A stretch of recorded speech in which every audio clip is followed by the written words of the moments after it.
Suresh கதிர cancer institute பக்கம் மறுபடியும் meet பண்ணுறாங்க. மீட் பண்ணும்போது சுரேஷ் கதிர் கிட்ட உங்கள் மாமா எப்படி இருக்காங்க அப்படின்னு கேட்குறாங்க. பரவாயில்ல சார் அப்படின்னு கதிர் சொல்கிறாங்க. சரி உங்கள் ஊர் என்ன சொன்னீங்க அப்படின்ட்டு சுரேஷ் மறுபடியும் கதிர் கிட்ட கேட்குறாங்க. சிவகங்கை மாவட்டம் அங்கே உள்ள குன்னக்குடியில் தான் சார் நாங்கள் இருக்கிறோம் அப்படின்ட்டு கதிர் சொல்கிறாங்க. குன்னக்குடி. ஓ!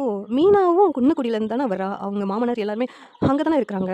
ஒருவேளை இவங்கள மீனாவுக்கும் தெரிஞ்சிருக்க வாய்ப்பு இருக்குன்னு நெனைக்கிறேன் அப்டின்ட்டு சுரேஷ் வந்து யோசிச்சுட்டு இருக்காங்க. சுரேஷ் கதிரோட மாமாவையும் ஹாஸ்பிட்டல்ல மீட் பண்ணி பேசுறாங்க. பேசிட்டு சுரேஷ் வீட்டுக்கு வராங்க. வீட்டுக்கு வந்ததும் மீனா எல்லாரும் உட்காந்துட்டு இருக்காங்க.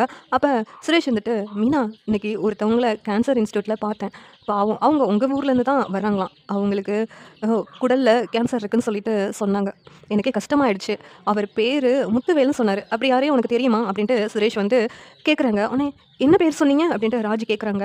"முத்துவேல்னு சொன்னாங்க. உனக்கு தெரியுமா ராஜி?" அப்படின்ட்டு சுரேஷ் கேட்குறாங்க. "அ யார் அவங்கள ஹாஸ்பிட்டல் கூட்டு வந்தா? அவங்கள பத்தி ஏதாவது உங்களுக்கு தெரியுமா?"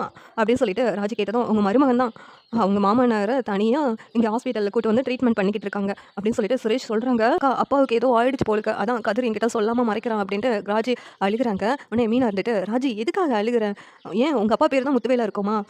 உன்னுடைய ஹஸ்பண்ட் பேர் தான் கதிரா இருக்குமா? வேற யாருமே இருக்க மாட்டாங்களா?" அப்படின்னு சொல்லிட்டு இங்க மீனா சொல்லிக்கிட்டு இருக்காங்க. உடனே சுரேஷ் இருந்துட்டு, "நான் ஃபோட்டோ வேற எடுத்தேன் உங்க கூட. இங்க பாரு. அத வேணா பாரு. அவங்களான்னு உங்களுக்கு தெரிஞ்சிரும்ல." அப்படின்ட்டு சுரேஷ் வந்து ஃபோட்டோவ காமிச்சதும், மீனாவும் ராஜியும் அதிர்ச்சி ஆகுறாங்க. அப்ப கோமதியும் வர்றாங்க. "என்னடி அந்த ஃபோட்டோ?" அப்படின்னு கோமதியும் பார்க்குறாங்க. "என்ன கதிரும் எங்க அண்ணனும் இருக்கிற மாரி இருக்கு. எங்க அண்ணனுக்கு என்னாச்சு?" அப்படின்னு சொல்லிட்டு கேட்குறாங்க.